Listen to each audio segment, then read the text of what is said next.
Bienvenue dans ce nouveau numéro des rencontres désinspirantes de Disruption Protestante. Chaque semaine, une position lucide à rebours du mythe de la Startup Nation avec un acteur de l'innovation française. Je suis Antoine Gouritin. La semaine dernière, j'avais rencontré Jean-Marie Le Gall pour discuter de vocabulaire, d'innovation et de transformation digitale. Vous pouvez écouter cette discussion dans votre application de podcast préférée sur Spotify et sur disruption-protestante.fr. À la fin de cet épisode, Jean-Marie déplorait le fait que le modèle startup était souvent la seule option proposée à des aspirants entrepreneurs. C'est-à-dire lever des fonds, aller vite et fort, casser éventuellement des choses pour asphyxier la concurrence et créer un monopole. Quand on souhaite juste monter une affaire pour vivre de sa passion avec de l'ambition, mais pas celle d'être légendaire, cela peut décourager et mal se terminer. C'est une histoire comme celle-ci que va nous raconter l'invité de cet épisode. Aujourd'hui, je vous emmène à Nantes pour rencontrer Dimitri Régnier. J'ai fait la connaissance de Dimitri suite à la saison 1 de Disruption Protestante. Il est podcasteur. Nous échangeons régulièrement sur la façon de développer notre activité artisanale de créateur sonore, bien loin des studios de production et des rapaces du marketing qui inventent déjà un jargon repoussant. Audio digital, les pouvoirs d'un média de l'intime affinitaire, ce genre de choses. Avant de se lancer dans l'audio, Dimitri est rentré dans le système de l'innovation à la française il y a quelques années, avec un projet de start-up. Dans cette conversation, il vous raconte son histoire et vous offre sa vision d'inspiré repenti. Bonne désinspiration. Alors en fait, comment je suis tombé dans l'inspiration ? Ça a commencé. Bon, je vais te raconter juste mon histoire personnelle. En fait, le début, ça a commencé comme ça. J'ai été licencié économique. Et après ce licenciement économique, j'ai eu envie d'aller vers l'entrepreneuriat. À l'époque, j'y connaissais, là je te parle de ça, on était en 2014-2015, j'y connaissais pas grand-chose. Donc voilà, j'ai fait une première petite formation, on va dire, qui était pas vraiment une formation, qui était plus pour essayer de valider si moi j'en avais vraiment envie d'être entrepreneur.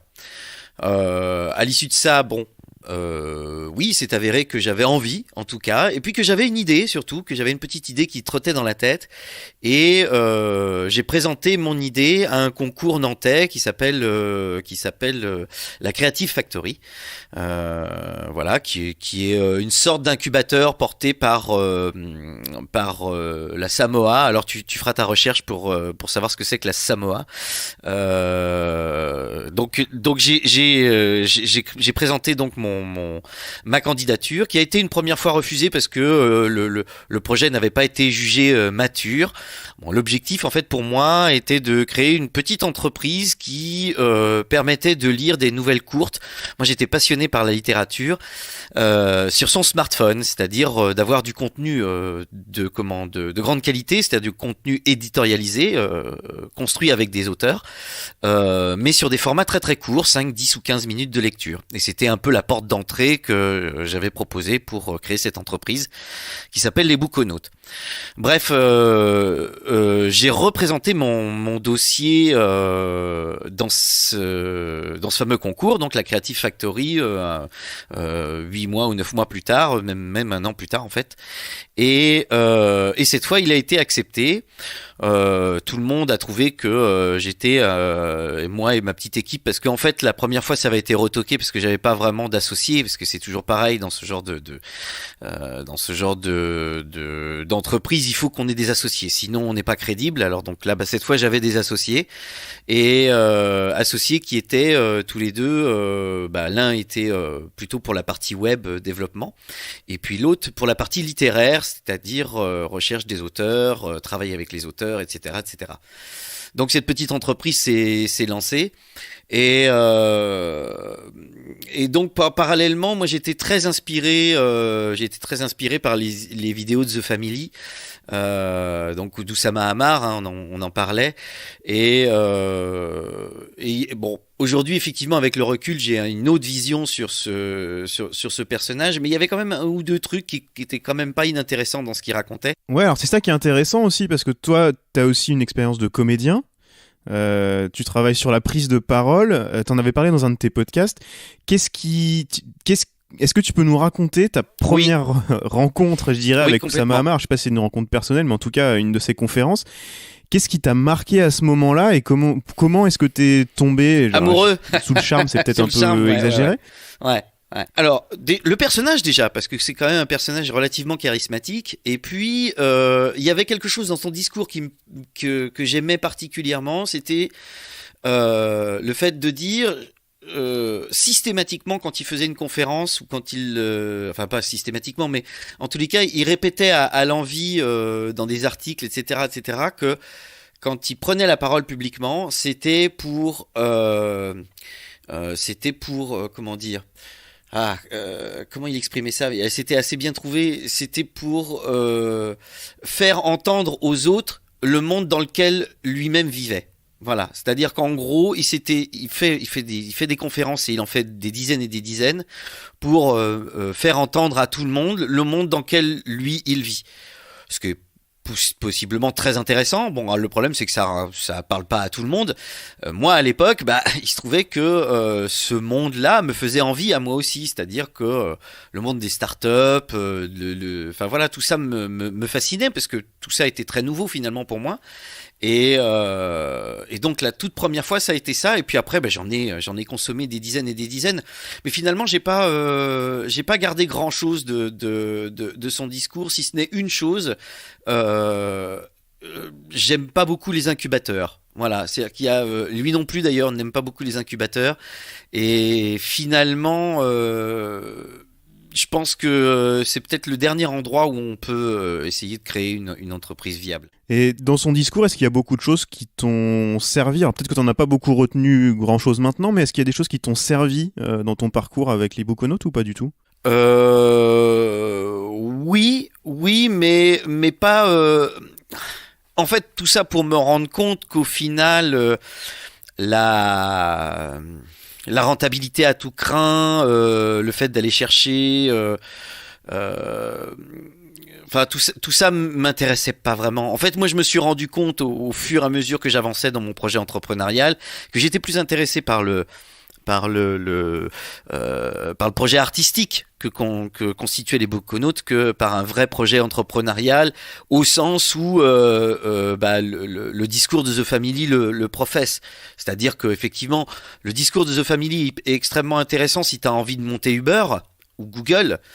Mais si tu as envie de monter finalement une petite entreprise, ce qui n'est pas finalement la définition même de la start-up et de la Startup Nation, soit si tu veux monter un joli projet entrepreneurial, parce que c'est aussi possible, là tu sens le décalage tout de suite, tu dis non, là je suis pas dans ce délire là. Et malheureusement quand j'ai été récompensé par la Creative Factory, et que on avait mis la main dedans, moi et mes associés, et donc on s'est retrouvé un peu pris, embrigadé, tout ça parce que tout le monde pensait que notre idée était géniale, et donc on a suivi tout un tas d'ateliers qui étaient d'ailleurs complètement raccord avec le style The Family, donc où il faut aller chercher plein de pognon. Enfin d'ailleurs non, parce que le discours de Family est beaucoup plus mesuré là-dessus, sur le fait d'aller chercher de l'argent, mais voilà, nous on s'est retrouvés embrigadés finalement dans une espèce d'écosystème qui,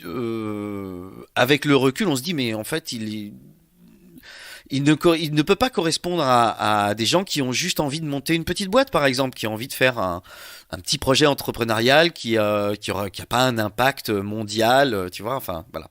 T'avais envie de monter une boîte pour te faire plaisir et pas forcément de devenir légendaire, pour reprendre les termes de Savama. Exactement. Alors effectivement, c'est super. Vous avez fait un petit peu les incubateurs aussi. Raconte-nous un petit peu la suite une fois que vous avez été pris dans l'engrenage.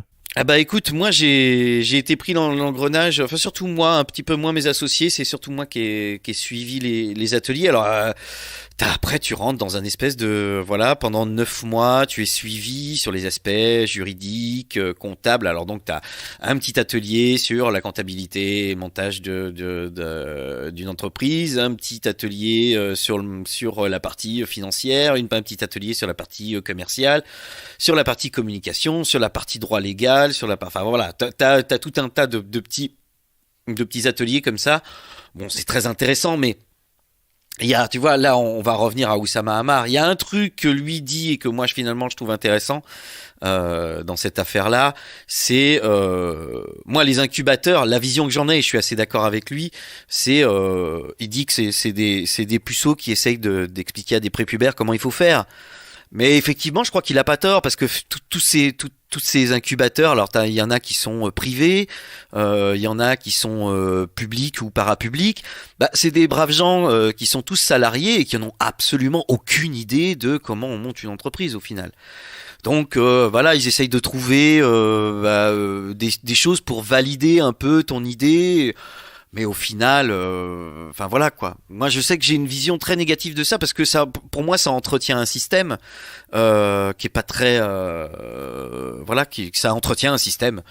C'est-à-dire qu'une fois que t'as été chercher de l'argent, il se trouve que la Creative Factory avait un deal avec avec une des banques, donc nous ça nous permettait d'accéder à l'argent de cette banque, donc d'avoir un petit peu d'argent au départ. Enfin tu vois, t'as tout un système, puis après tu montes un budget qui a l'air pharaonique pour rassurer le banquier, et ça c'est fait avec un comptable, et en fait tout ça s'entretient gentiment, et toi t'es pris dans un espèce de système comme ça que tu maîtrises pas vraiment, parce que moi je me souviens qu'au final l'argent qu'on a demandé en grande partie a été dépensé pour rembourser les frais qu'on avait engagés. Donc en fait au final on aurait mieux fait de ne rien faire et de se débrouiller par nous-mêmes, ça aurait été tout aussi bien, mais ça entretenait un système, c'est ça en fait, c'est un système qui s'entretient quoi. Avec un petit peu de recul, si tu as envie d'en parler, est-ce que tu peux nous raconter un petit peu pourquoi ça s'est arrêté et qu'est-ce qui a pêché dans ce projet-là ? La lassitude. La lassitude de se retrouver finalement on était trois, on pouvait absolument pas être à plein temps sur le budget qu'on s'était fixé au départ. Donc chacun gardait son activité principale à côté, et donc les Bouconautes étaient un projet side si tu veux, parce on n'avait pas levé entre guillemets suffisamment d'argent pour pouvoir fonctionner comme une entreprise à la start-up, voilà. Et finalement, grand bien nous en a pris parce que on n'était pas fait pour ça, et on s'en est rendu compte que c'était pas du tout notre délire. Ça, c'est une première chose, mais ça, c'est pas un regret. Au contraire, c'est la partie montage financier, le fait qu'on ait finalement fait quelque chose d'économique, voilà, où on a fonctionné à l'économie, c'était très bien. Mais ça nous a quand même permis de fonctionner en 2 ans. Et puis il y a la deuxième partie, c'est que au fond, on s'est rendu compte que on n'avait pas la capacité commerciale d'imposer un nouveau format. Donc pour imposer un nouveau format, pour imposer une nouvelle façon de consommer, là en l'occurrence de la lecture, il faut être sacrément costaud quoi. Donc soit faut y aller très fort avec beaucoup d'argent, soit il faut pas y aller du tout. Et je pense que notre modèle économique était de ce point de vue-là était pas bon du tout quoi. Voilà. Mais c'est pas grave. Enfin, tu vois, moi j'ai beaucoup appris finalement sur cette chose-là, et je regrette pas grand-chose en fait. T'en as parlé un petit peu tout à l'heure. Est-ce que tu penses que si vous étiez pas rentré dans l'engrenage incubation, inspiration, etc., vous auriez fait les choses différemment ? On va pas refaire l'histoire, mais peut-être que vous seriez planté aussi. Mais est-ce que finalement tu regrettes pas ça par contre ? Complètement, mais complètement. Parce que aujourd'hui, si je devais recommencer, l'histoire, voilà quoi. Déjà j'aurais commencé par me faire ma petite maquette à moi tout seul. J'aurais appris pendant 6 mois, voilà, à coder, et puis à me faire un petit prototype que j'aurais essayé de montrer autour de moi en disant voilà, qu'est-ce que t'en penses, essaye-le, en me trompant, en essayant, tu vois, enfin voilà, j'aurais recommencé finalement comme comme n'importe quel business, c'est-à-dire une sandwicherie. T'achètes 2 baguettes de pain, t'achètes 2 tranches de jambon et t'essayes de trouver des clients. Et puis quand t'as vendu tes quatre sandwichs avec tes baguettes de pain et ton jambon, avec le chiffre d'affaires que tu as fait, t'essayes d'en acheter 6 et ainsi de suite. Je crois que aujourd'hui, la meilleure façon de comprendre comment on veut monter un business, c'est comme ça, un point. Enfin, je veux dire, surtout un business qui n'a pas vocation à être mondial. Tu vois, enfin, où il y a une courbe de croissance potentielle hallucinante. Non, tu veux faire quelque chose qui peut avoir son petit impact. Et ben voilà, moi j'aurais recommencé l'histoire comme ça, et puis au fur et à mesure, j'aurais pris une première personne avec qui j'aurais mis un petit peu de pognon pour lui dire voilà, tu veux pas me développer ça parce que là c'est compliqué pour moi, machin. Mais avec le début de chiffre d'affaires, tu vois, enfin voilà, j'aurais fait comme une sandwicherie. Voilà, une sandwicherie, je pense que c'est le très bon exemple. Est-ce qu'on se perd pas un petit peu justement à chercher les nouvelles licornes, les licornes françaises, être légendaire, etc. Est-ce que c'est pas contre-productif ?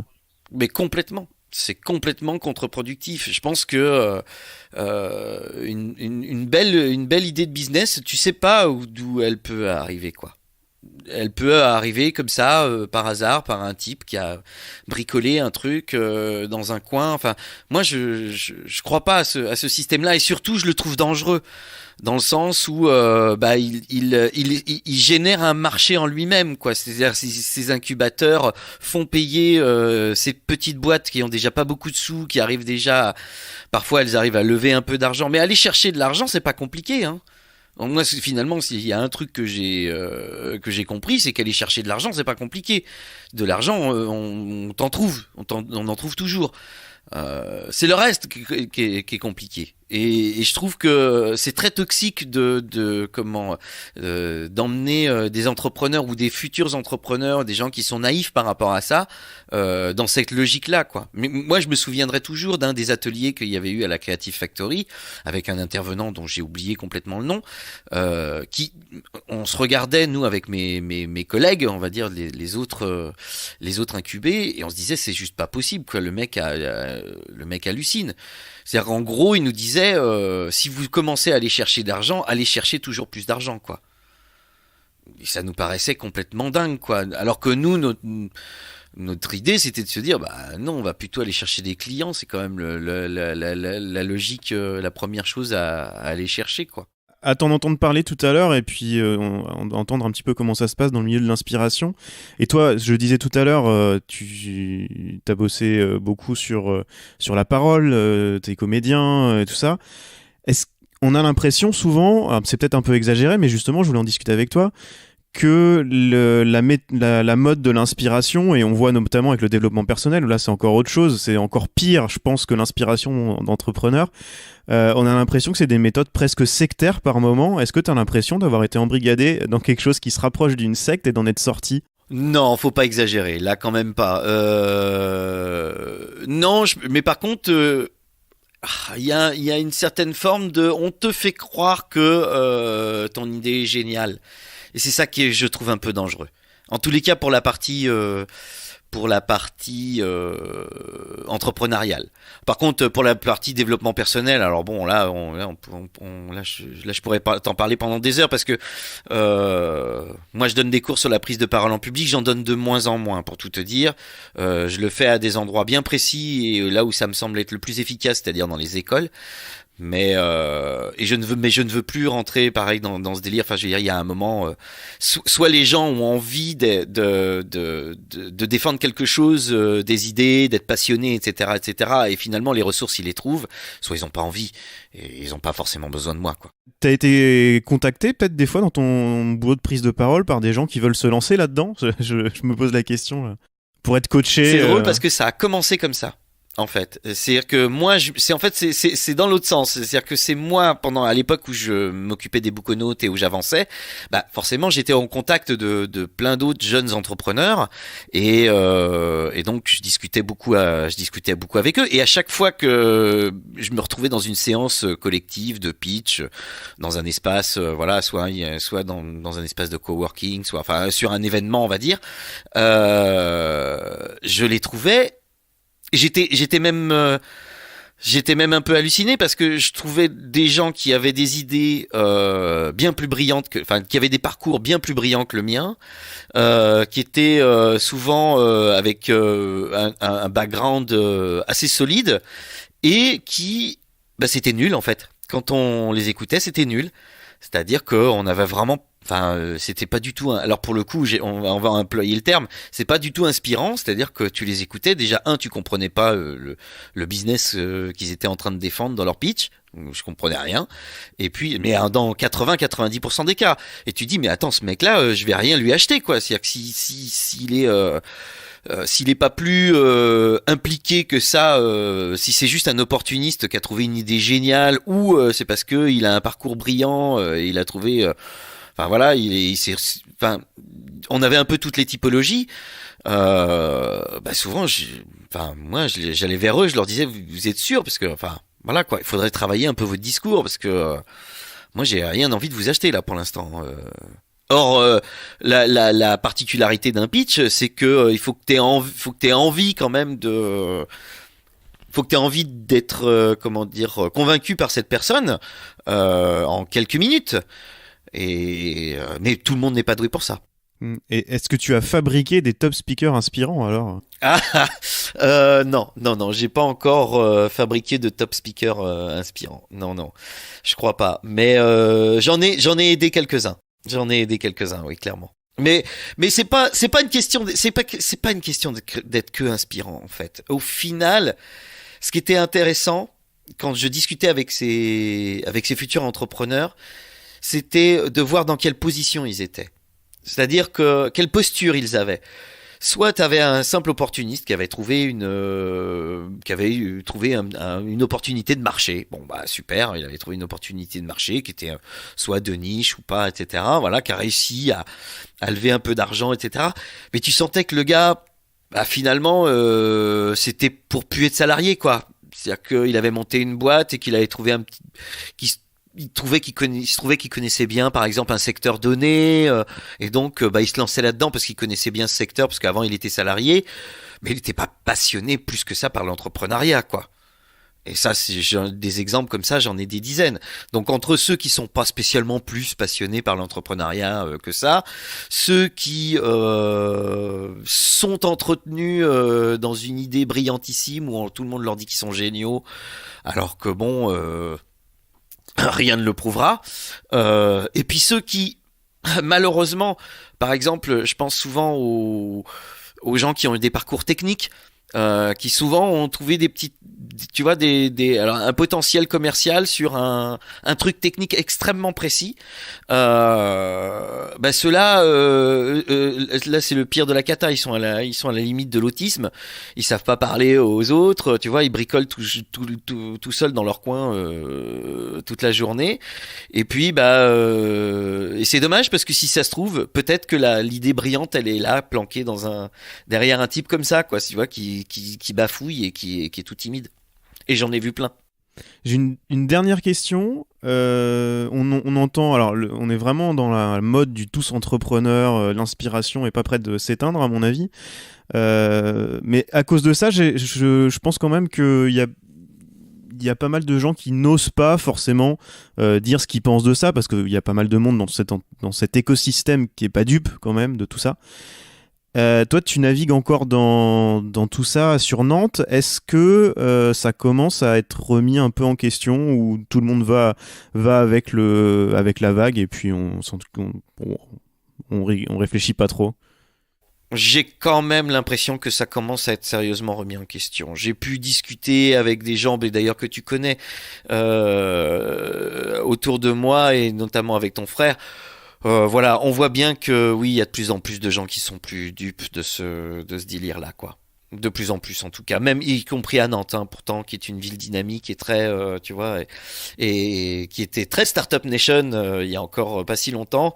Et alors il y a encore des très gros très gros paquebots d'ailleurs que pour accompagner les entreprises, mais qui finalement là aussi encore un business comme le Startup Palace, machin, etc.